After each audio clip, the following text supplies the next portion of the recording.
Hello po, magandang gabi po. Narito po tayo ngayon sa Alabang sa Puti Road. Pangalawang part po to ng ating video. Second part po to.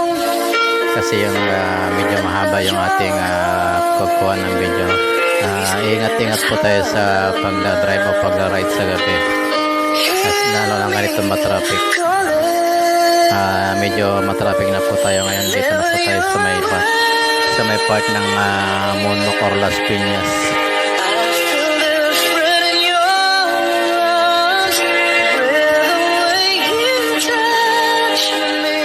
Enjoy lang po tayo sa pakikinig ng ating music. Ingat-ingat po tayo sa pag-uwi lalo sa gabi.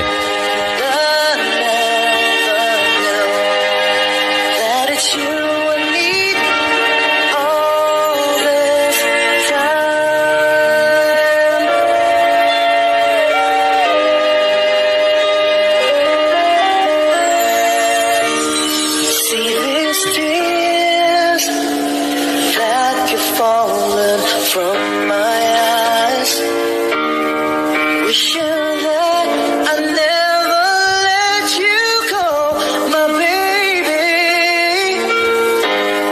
Take this heart, fill me with your love. Please hear these words of mine. Hear me calling.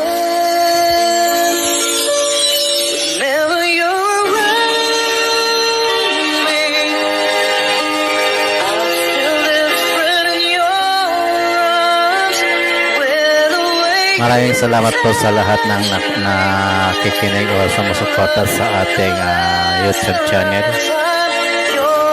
Ito po ay pangalawang bahagi ng ating ride. Galing po tayo sa pagsundo sa ating anak, sa aking panganay sa kanyang trabaho. Everyday ko po siyang sinusundo kasi napaka-traffic po. Almost 2 hours ang biyahe. Almost 6 kilometers lang po ito, pero pag nag-commute ka po, more or less 2 hours ang biyahe mo. Pag minalas-malas ka po sa traffic, abutin ka pa ng mga 3 to 3.5 hours. For almost 6 to 7 kilometers lang siguro to. Ayan guys, nandito na po tayo sa Muntinlupa. Nasa Muntinlupa na po tayo. Nasa loob na po tayo ng vicinity ng Muntinlupa City.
nasa ibaba po ng tulay yung po papunta ng Skyway or South Luzon Expressway. Going north po yan. Kasi yung southbound po, doon po wala na po walang ramp po ng Skyway dito sa Philippines papunta ng south.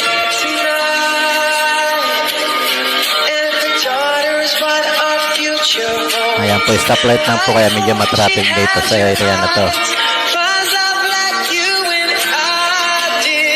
Ito po ay sakop na po ito ng Barangay Alabang, hindi po yung dalawa kasi po ang Alabang, yung Ayala, Barangay Ayala, Alabang at saka yung Alabang po. Alabang proper po kung tawagan ay sakop po ang Philippines. Pero yung Madrigal Business Park po ay nasa Ayala, Alabang po yun. Minsan po nakakalito, alam mo kapag hindi po kayo taga rito sa Alabang kasi yung bakit tinatawag na Barangay Ayala, Alabang pa rin. Pero ito po ay Alabang proper po ito. Since po talagang sakop na po talaga ng Alabang ito. Dati po kasi napakalaki ng Barangay Alabang hanggang Ayala, Alabang. Sakop po yung village na yun. Medyo siyempre siguro medyo alam nyo na mga high class na tao yung nakatira doon. Yung Ayala, Alabang Hills, Alabang 400. Diyan po mga yan. Nasako po yan ng mga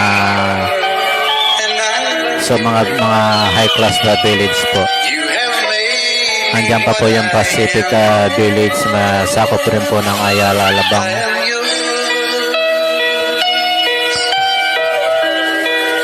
Marami po mga politiko nakatira dyan. Meron pong dating presidente ng ating bansa na nakatira dyan sa Ayala, Alabang.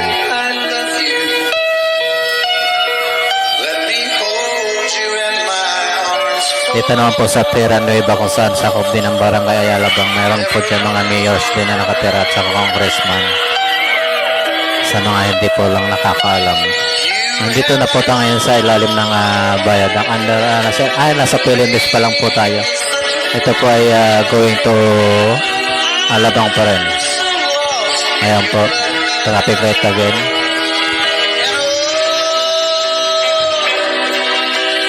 Ayan po na kulay green na ilaw na yan na stoplight ay south. Ayan na tinatawag na South Station. Bago mag-pandemic, napakaraming sasakyan dyan na pumaparada, biyaheng north and south, papuntang Laguna, Batangas, Cavite, and Bicol. Pero sa ngayon, medyo kakonti pa lamang po kasi medyo bumabalik pa lamang po tayo sa new normal.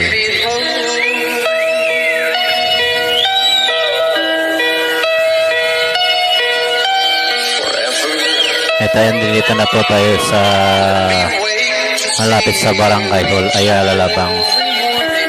Ayan. Medyo yung mga tumatawid dito sa area na to ay medyo pag-iingatan po natin kasi bigla-bigla may sumusulpot doon sa mga motorcycle driver, yung mga jeepney driver kasi may kanya-kanya sila sariling paradahan. Kung saan nila gusto tumigil, titigil sila. Kita mo yan, ayan, may nakita po kayo mga tumatawid sa hindi tamang tawiran.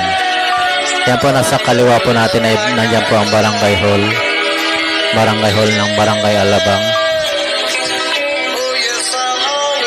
Ayan po, nandito na po tayo ngayon sa ilalim ng tulay at kung tawagin ay viaduct.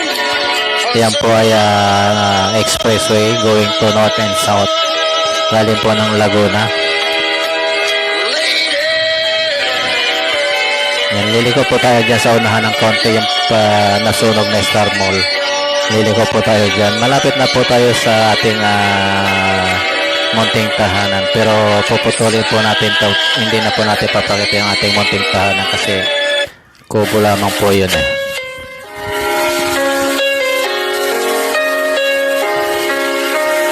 Ayan po, yung U-turn na po na ikutan natin yan, papunta ng Star Mall po yan, kakaliwa na po tayo sa posting yan. Ayan, susundan po natin ang tricycle.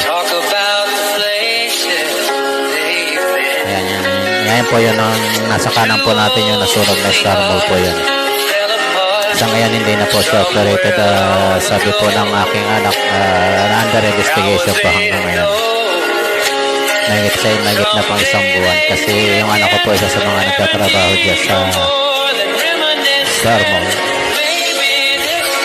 Kaya lumayo siya dahil nalipat siya ng Mas Piñas doon sa opisina sa panibagong sa isang building ng Star Mall.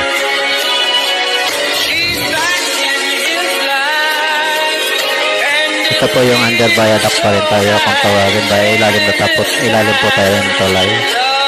Ngayon kakanan po tayo dito sa Montillano Street. Ayan, alam niyo na po kung saan ang bahay namin. Kung na kayo pumunta sa bahay pa, ipalot niyo na lang. Ayan, ito po yung tinatawag na Montillano Street kung saan papunta po ito ng kung tawagin ay Barangay Road.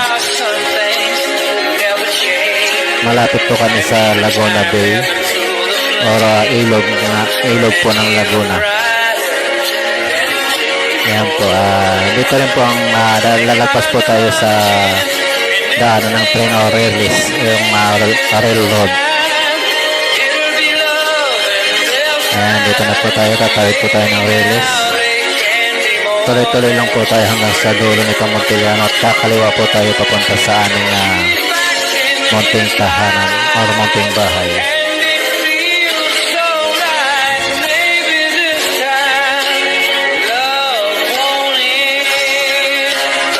Ito po ay maliit lamang po ang kalsada rito sa amin. Medyo masilip dito po mayroong mga nasisira ang mga sasakyan.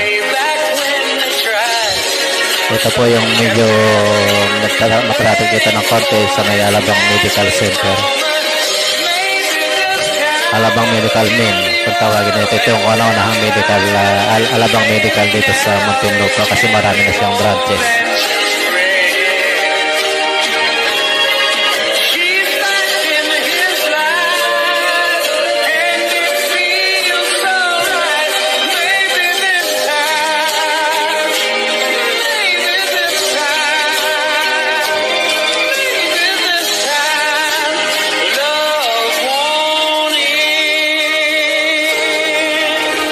Ayan, kakaliwa na po tayo. Ito po ay tinatawag na Wawa Street. Pag kumanan po kayo doon yun ang papuntang Ilaya, diretso po yan hanggang Laguna. Barangay Road po siya. At tawagin to po ito ay Baybayin or ML Quezon Street. Napakahaba po ito ng Manuel L. Quezon Street na to. Dati-rati hanggang Taguig po ito. Diretso po na hanggang Pasig. Pag ito po ay dumaan po kayo